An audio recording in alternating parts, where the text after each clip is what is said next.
Hey everyone, welcome. This is Start Deliver webinar. Today we have a really interesting topic. I think it's not talked about all that often, and I think it has huge impact. So really happy to talk about customer behavioral change, and I'm going to do this with my guest today. But before I introduce him, just a few things. So this is live. So if you have any questions, you can hit the Q&A tab here in Zoom and post a question. We'll have some time in the end. Or if we don't have enough time, we'll promise to answer your questions after the webinar anyways. By the way, I'm Johan Nilsson. I'm founder and CEO of Start Deliver, also one of the partners behind Impact Academy, customer success training. We are recording this webinar, so you'll get a recording as well, and we will share some slides, and we promise you will get those as well. But getting into today's topic, I have a really special guest here today. It's Shane Correa. He's a close friend of mine, but he's also one of the most experienced leaders in customer success in Northern Europe. Comes with a lot of experience from overseas. He's been at Oracle, and he's even been doing some sales stuff back in the day. He's been working both in these big companies like Oracle, but also in scale-ups and startups. And in particular, lately now, by the YC funded company Lifted.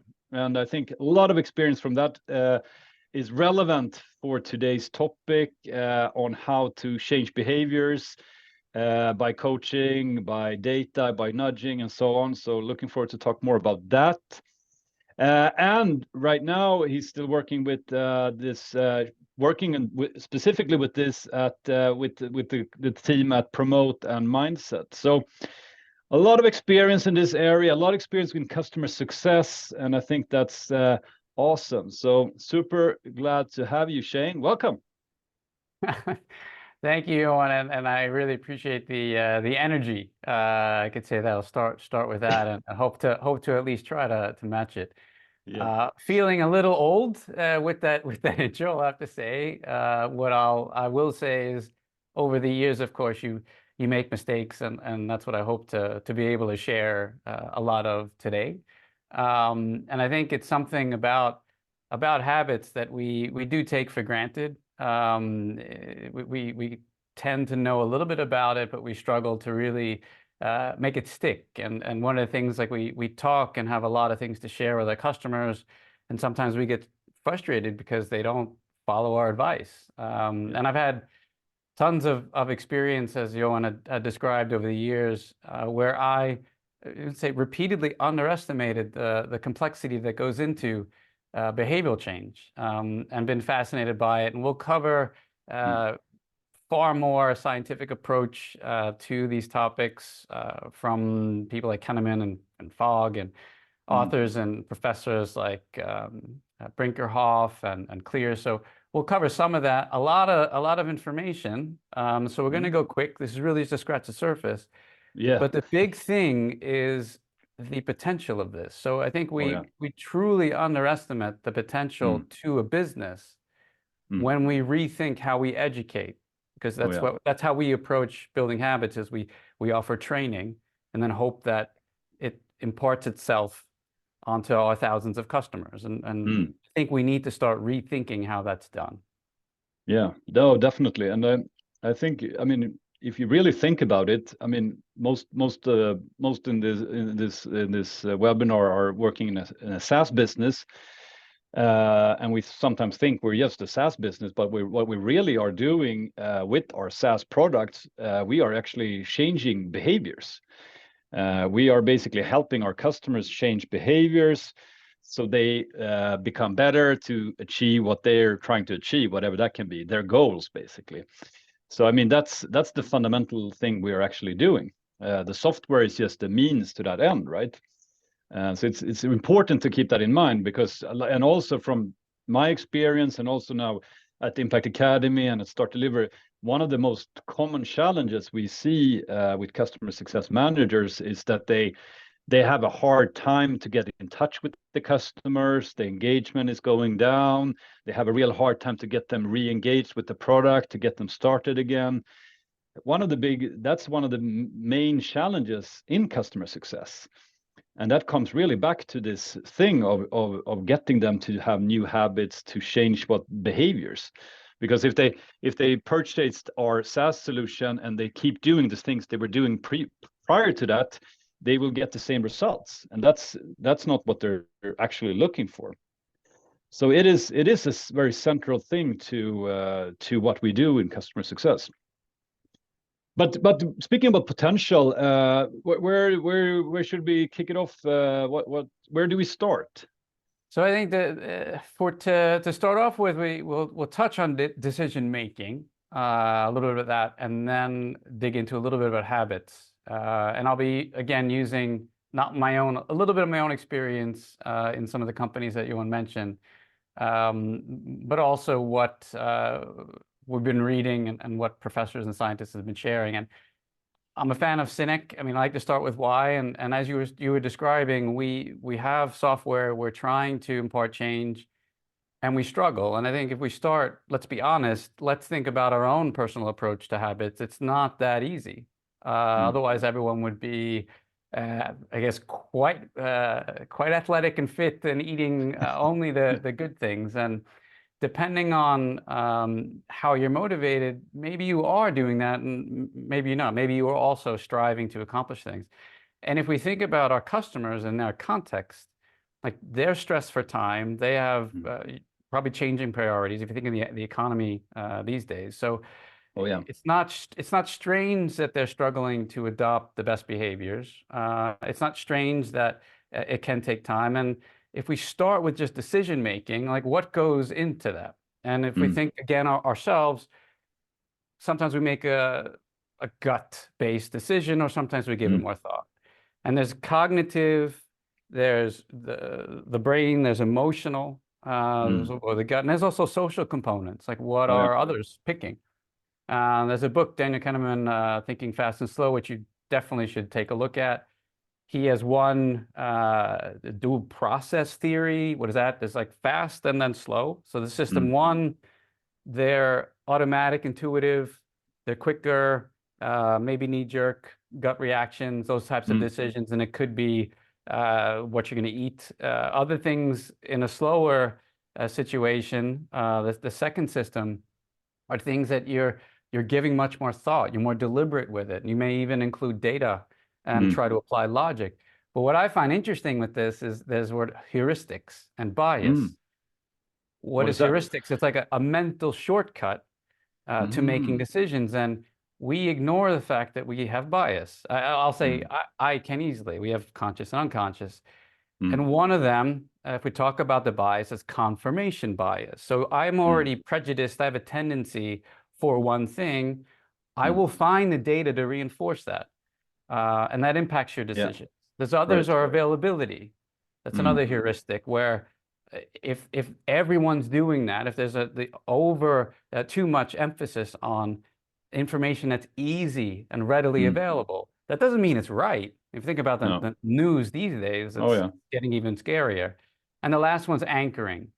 And that's usually like the first thing you hear sticks with you. And that's used in pricing and other types of things. But from a habit perspective, it's simpler with all the things I said. Heart and mind is what I take with me. And I guess if we start with habits, we know, like even after hearing all this, you may know certain things, you just don't do them. Right. And I'll put my hand on heart. I struggle with that as well. I mean, if we start with the basics, and I'll ask you, Johan, why don't we start share? I mean, what is a habit? Do you struggle, or is this easy for you? No, but I think, habits are, I mean, I struggle. I'll come to that. But starting with what a habit is, I think habits is something you do consistently, right? And you might have bad habits and you have good habits. You have bad habits? No. I heard about people who have bad. No, but I think, yeah, it's when you were talking there, I was just thinking about like one habit I have now, which I'm happy for that I have, is that I do run regularly, and it's like part of what I do. I don't question it. It's just I'm more or less logging 20K per week. And if I go back Wow. to when I was a younger guy, I hated running, especially running uphill and running Yeah. in like terrain, which I love doing now. So that would be like the bottom of my list of things I prefer to do. Now it's a habit. Now I look forward to it. Now I can like wake up early in the morning and a Sunday and it's raining and I still go Wow. out and I run, right? And that's a And habit. And that's yeah. and I think the one of the things there is that a habit becomes part of your identity, and it's like what you that's something I just do. It wasn't in my identity, so it's a new habit basically. So people, we Yeah. can learn a dog to sit, and we can introduce new habits, but it's hard, and it's So taken time. I'm not on the running, but the rest of what you said, I I agree with. And there's got to be something that someone has that they're striving for. This is one of the books that we'll talk about, James Clear. Mm, And as you said, you don't think about it. They're just what you do, and they are tied to your identity, which is quite interesting and reinforcing.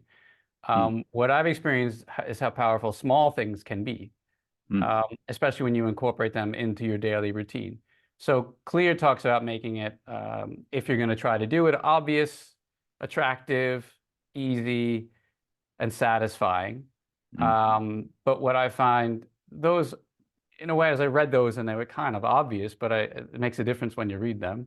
Yeah. But what I really liked about it is what you're tying on, or touching on, is when Mm, he doesn't talk about what you're doing or the specific, I want to write a book this year. What he talks about is what you should do as a habit is, I'm going to write every day, mm. let's say for 10 minutes. Right. I'm going to have a review once a week, and I'm going to work on the feedback every weekend. Mm, And you're just drastically more likely to achieve a goal if you start building a system. And I think mm, from a customer success perspective, mm, what do we do? We're forced sometimes, depending on the maturity of the product and everything else, we're mm. forced into reactive things Yes. that are not addressing the root cause. And system thinking is really something that I think we all should embrace. Mm, Um, and if we take that knowledge, and we'll talk about two other scientists, and Professor Fogg is a study, and he talks about mm, habits as three components: as the mm, motivation, mm, the ability, and the prompt. mm, And it's not just those things, but it's also how those interplay. mm. So Right. motivation, we can assume you were in the beginning weren't motivated to run. You Yeah. could run, but you probably Yeah. developed that ability over time. And then Right. you had some kind of prompt happening. But Mm, the tricky part is, if you start saying, I'm going to do 10K a day, mm, maybe the ability isn't there. That's going to impact the motivation. mm. And then the likelihood you're going to continue Mm. is drastically reduced. Whereas if you Exactly. start embracing, I would say embracing the pain, but embracing the beauty of being outside in nature, Yeah. celebrating small wins, Endorphins and so on. all these Mm, things start making more sense. And there's mm, Duhigg, another author, wrote The Power of Habit, and he mm, talks about, it's similar, but it's slightly different. So you mm, have a cue, and that's similar to a prompt, just mm, another word. So that's similar. mm, He talks about the routine. What do you mm, do? mm, Whereas the previous was talking about the ability to do it, but they're mm, similar. But the mm. difference is the reward. So Right. you're triggered to do something. I'm able to do it. I do it and I get a reward. That Right. loop, that loop is what we really start looking at to reinforce the behavior. So Yeah. I guess, do you remember early on forming that running habit? Can you share anything, or maybe Yeah. something with professional, how that translates to work? No, but what I did was, and I still do, is that I sign up for like competitions and marathons and stuff like that. And that kind of like makes you, yeah. So you kind of you have that in front of you, and then you kind of work backwards how much you need to train and work out, and that pulls you up. but that's just in the beginning, and then eventually you see progress, and then you get these sort of feedback that you're improving, and you're seeing your progression, and you And kind of also you're probably measuring that. measuring. So I you got a have the clock. data to help. Yeah, still using it, or several new ones, of course. Always updating the gid. You always have to have some fun with the gear as well. Yeah. But of course, measuring, and I think, and also like if you have done the work, you don't want to let yourself down as well. Now I've been doing this for several weeks, and I'm training for this marathon. I'm improving. I don't want to be a slacker now. I don't want to let myself down, and that's also building the habit and building the identity to do this work. It's something called a commitment model, where you by claiming and publicly that you will do that marathon. Yeah, Is exactly. a big difference. It's a big difference, definitely. And then if you're luckily saying that you're not going to let yourself down as an intrinsic motivator, but there's also extrinsic, where you want your wife to be proud of you, or something of that nature. And the work is no different. If it's your boss being proud of you, or you're proud at the level of results that you've been able to achieve. And this actually is a good segue into an example from a business perspective that I'd like to share, that talks about where I underestimated what I now know, talking about the combination, how important motivation is, that we tend to think about, well, we'll build a notification engine. And I don't know how many of us have, like, you shut off your phone, you want to throw the computer across the room because one more notification is not going to help us actually do it. The timing of the notification, what does it say? How does it make me feel? All these types of things I experience when building Nudge Labs and Lifted as within well-being, which is not something that really takes commitment and motivation. And when it is a reward, is it value for this person? Right. And you can't know if it's valuable unless you know how they're motivated. Again, as you had mentioned, intrinsic or not. Is it a short-term or long-term reward? All these types of things come into play. But I'll tell a story. I'll share a couple of quick slides and tell a story about what we did at Nudge Labs, which is I think an example of the building habits is really what we were working with. And it's, think of it as a solution. It was B2B, and it would help companies, their employees, build more sustainable performance. And how do we do that? We measured certain attributes, biometric data from wearables like Aura and Garmin and whatnot. Things were going well. We provided personalized prescriptive advice. People were feeling empowered, and they were taking measures to improve their well-being.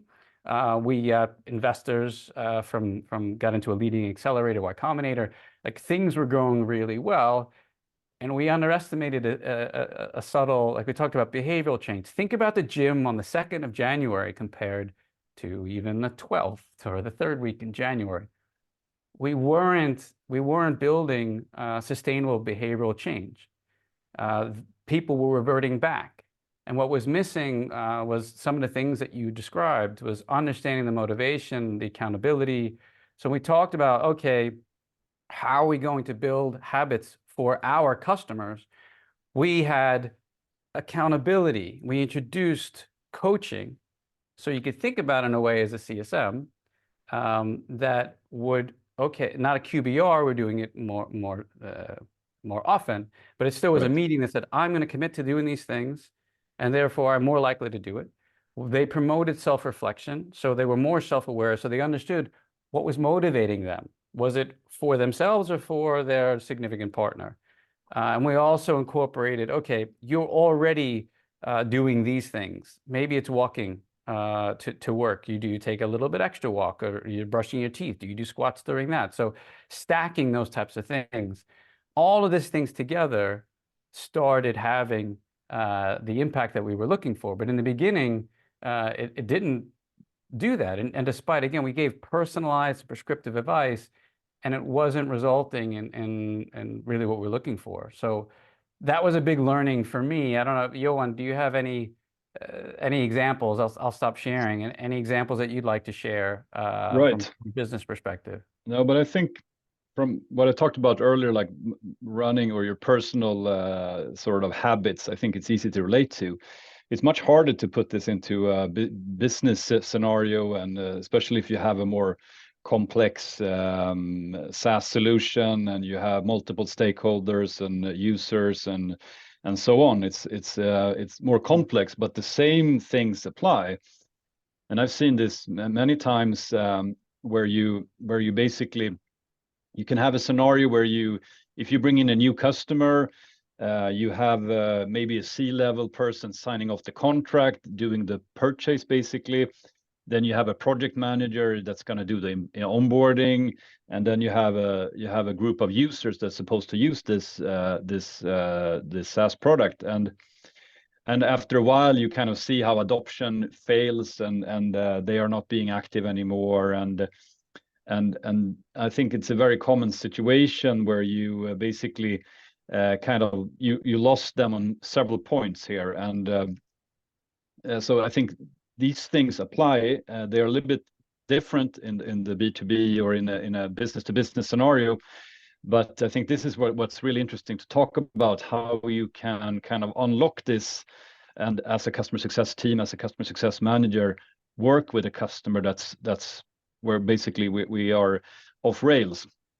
I think if I interject, that there is something that's exactly the same that we don't invest enough in because we're stressed for time. To be clear, it's not because we don't want to, but that's the motivation. So Right. we talk about the benefit to the customer for implementing the software. There will be value. That is customer success in a nutshell. How do I reach that first time to value? How do I deliver and increase perceived value? Mm. Does it matter as much to that individual? Maybe, don't know. To their marketability, to the skills that they have, to their position in that company. And I know there's many of you out there that do this, but they're the ones that you wonder why this one CSM is doing better than another. There could be that, and we say relationship. Well, they probably know what's motivating this person. They hopefully know how they're being measured in detail, and they can tie in, if you learn this, it will make you better as an individual. Right. Then the company comes after that. So I think motivation is key. But if it's that easy, why isn't everyone doing it? And I guess there are barriers clearly. And I think, Yes. how can you solve for something if you're not aware, or at least invested in understanding what those barriers are? And again, I'm not all these things that we're going through. We could say, well, nothing new. Well, let's be more systematic about addressing them. So what do we hear the most of? We just talked about it. Either personal interest, hopefully not, but motivation. Right. Sometimes they need to understand why it matters to them. So that helps. But it's always about, I don't have time. And time gets into the second example I'll get into, but that's also about priorities, about internal communication, and how can I add a little bit of a change to something you're already doing, hopefully. And again, not always going to happen, but that's what we call flow of work. But if we align these early on, then that has a huge difference. But we talk about goals. We have aspirational goals, like we want to do well. This isn't strange. The relationship to those goals, how stressed are you to achieve that? But if they have unachievable goals, that's also going to impact how much attention that they're going to be willing to put towards the guidance that you're providing. The best would be you can explain how doing this will help them achieve them, right? Yeah. Then you have resources that can be of many things. Every one of us are dealing with all of these things at different times. Yeah. And failure, I think I just clicked past it, huge. Like we say that we want to try things and learn. We're not that comfortable at failing. I'll say hand here as well. Right. It shouldn't be perfect before you do it. Then there's other things like, are the people around you trying this or not? Think about I used to go work. The fittest I was when I worked out with my team at work. We would go Oh, out with the CEO and on down. We would leave and go and do a class together. It was amazing. And that there's positive peer pressure in that. So all these types of things go into how likely they are to invest in that. And I won't get into their personal life and overall health, but do they have the ability? So I think all these types of things go into whether or not someone is likely to be able to do what you're asking them to do. right. Um, can you share? Yeah, I've been talking. I mean, do these barriers ring a bell? And Oh, for sure. how do they impact your team? Yeah, no, but like the example I gave earlier, um, I used to work with the CRM product, and just to give an example, sometimes we struggled where we were trying to get the sales reps to use the CRM, but they were not very motivated. Basically, they didn't see the value, and they were not basically they were more dropping out more and more out of the product. And we basically hit a brick wall there trying to get them using the product more. But what we did was, of course, to go back one step and engage the sales manager and align the sales manager with what they're trying to achieve and what the sales manager's target, what was the sales manager measured on, and what was the sales manager's target and goals, both of course from a company perspective, but also as an individual at that company.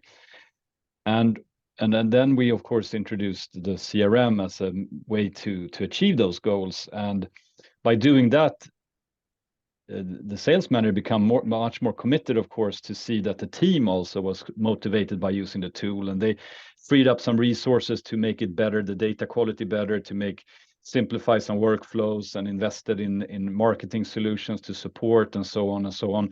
So the leads came in the CRM, and so it's like, and all of a sudden the users, the sales reps, became more motivated of using the platform. And then we started working on the sales reps, and showing that the best sales reps spent most of their time in the CRM, and got the best results and the highest commissions, and that motivated them. So it's like, this is the type of dynamic I've seen many times in B2B scenarios, where you have to understand the different stakeholders, the different users, the different counterparts you have, and what motivates them, and how also do they motivate each other, because they're part of the same group, the same company. So I've seen this many times play out, and a lot of times when we struggle and we don't get where we want to go with a customer, this is where the actual problem is. Yeah, such a great and relevant example. I see that we're rapidly running out of time. We're Yeah. having way too much fun. There's one example, and then we'll talk about methods, just so we deliver on again what we've promised for today. So there was one company I worked at, 4,000 customers, 40,000 users, 4,000 customers, an ERP, B2B SaaS, the on-premise moving to in the cloud, had huge problems across the board with churn and NPS, and we were losing customers, and even they were first-year customers. So we knew that we had to build an onboarding. We updated curriculum, and we being me, and thinking, okay, I'm going to put an LMS to try to get more people through the training, so that's probably going to solve my problem.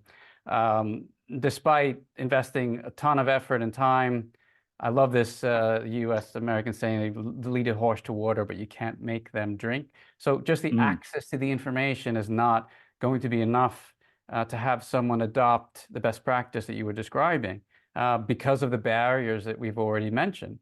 And what I had to do afterwards was change the sessions to shorter sessions. I had to look at what they do before, during, and after. How do we follow up in the structure that I'll get into? I should reinforce the use of peers and how the manager was involved. And most importantly, the kickoff. So I think we're getting better at handing over from sales. We know that's important, How do we reinforce that over time? How do we build and then grow the relationship with their manager, with decision makers, all the things that we're trying to do, I know, because it's constantly talked about within customer success, building the linkage to the business. So if they know Right. how it's going to benefit them themselves, the group and that company, they're going to give us the time.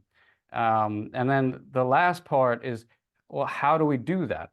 And at the example I just provided, one of the methodologies that I discovered far too late, which I wish I knew back when I was doing the field edge example, is how do we think about learning and curriculum? In the old days, it used to be an event. I go off, I learn something, and I come back and maybe I remember something, maybe not, but I probably didn't apply what I've learned. And I think in customer success, we are educators, whether we think we are or not. And this is Right. a priority because, like you said, Johan, we need to learn how to impart behaviors. And if you look at this diagram, that exemplifies a learning journey, again, high level, just as an introduction, the commitment to the journey starts in the beginning. So that's that kickoff for the onboarding. What does that learner need to know? Why Huh. should they do this? Why is it good for them? Why is it good for the group? Why is it good for the company? Knowledge foundation, I think we're decent at. The problem is what happens is we give everything, not all at once. It's not stringed out as a journey. Learn these things to do this task and then Mm. practice. Oh, And yeah. if I understand why I should do something, why it's going to benefit me, then, and I have the support of my manager is even involved to explain what I expect from this training, how it's going to impact your role. All these things go into, then it helps with prioritization for time. And the performance barriers, that long list of performance barriers we talked about, we address them at the root cause because I have alignment with the organization. Individually, I have alignment. I know how they're motivated. I'm excited even to achieve the results. And that's the thing with education. It's not how many people attended the training. It's what do you do with that training? So we have a concept of a crawl, walk, and run. If they know why they're in there, and you go Yeah. to the build a foundation, you start practicing in a safe environment, and you're given time to do that. You're encouraged even to fail. All these things will result in better results. And if you think about customer success, let's take one example of selling. Maybe that's too big of a stretch. It really depends on your team and who you've recruited and their skills. Maybe they should just talking about asking that one question, an open-ended question, and just asking it. That's a win. Not how well it's done. Did it convert to a lead? Did it lead to an opportunity? Did it close? Like that'll come. Let's start with something that you're comfortable in doing. You'll get a reminder. You're motivated. If you remember those building habits, and all that starts building on each other. So these things can be stringed together in a very personalized and impactful journey. And this is what I would love for us to think more about is how do we build this? So, I mean, Johan, I know that you have Impact Academy. Does this Right. ring any bells?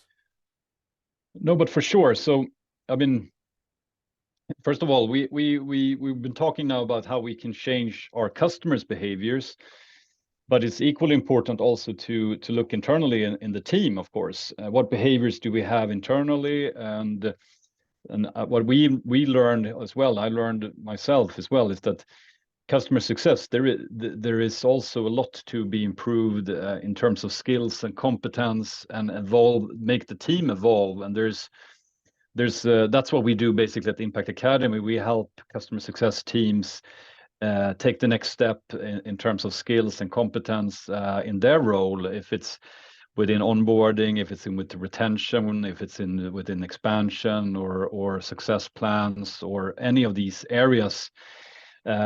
Because that's also something we tend to overlook in customer success. We just full speed ahead, busy schedules, everyone is jammed, and we forget about also changing the habits of the team and raising the bar as well when it comes So to what we do.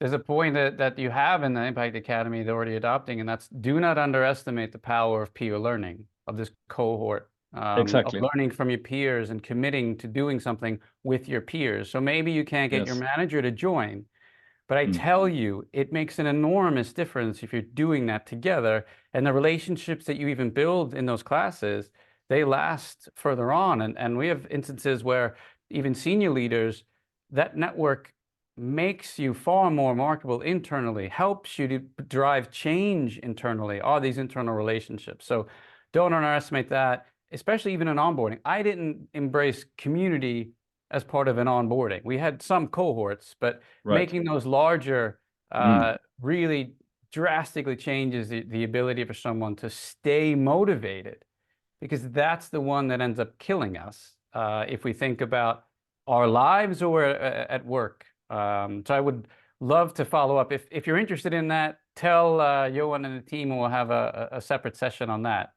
And I realized that we were way too optimistic with the timing. Right.